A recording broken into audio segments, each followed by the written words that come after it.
ایک غریب گھر کی لڑکی تھی جو کہ خوبصورت تھی۔ ایک نیک امیر گھرانے کے بچے نے اس کی طرف شادی کی آفر بھیجی۔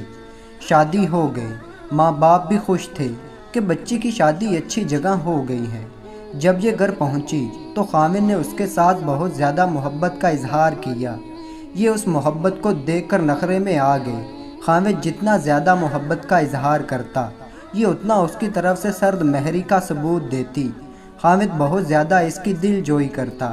صبح شام اس کی رٹ لگی کہ تم میرے گھر کی ملکہ ہو، تم نے میرے گھر کو جنت بنا دیا۔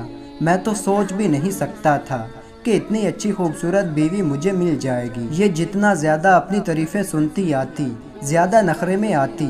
خیر کچھ دن گزرے۔ ایک دن یہ روتی دھوتی اپنے گھر واپس آ گئی۔ خاوند اس کو میکے چھوڑ کر چلا گیا۔ ماں نے پوچھا، بیٹی کیا ہوا؟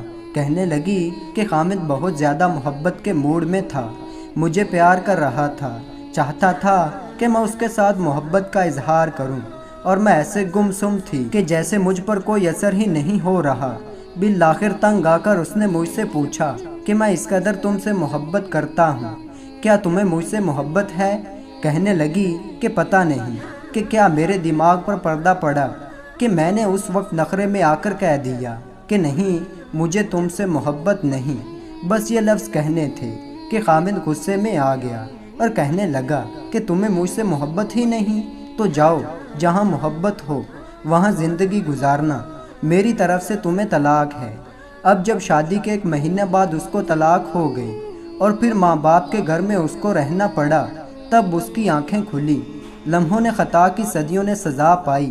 پھر اس کے بعد اس کی دوسری شادی نہ ہو سکی، اس لیے کہ جو اچھے رشتے تھے وہ کنواری لڑکی سے شادی کرنا چاہتے تھے، اور اس کے نام پر تو شادی کا دبا لگ چکا تھا، اور جو رشتے آتے تھے وہ بہت بوڑھے شادی شدہ لوگوں کے آتے تھے۔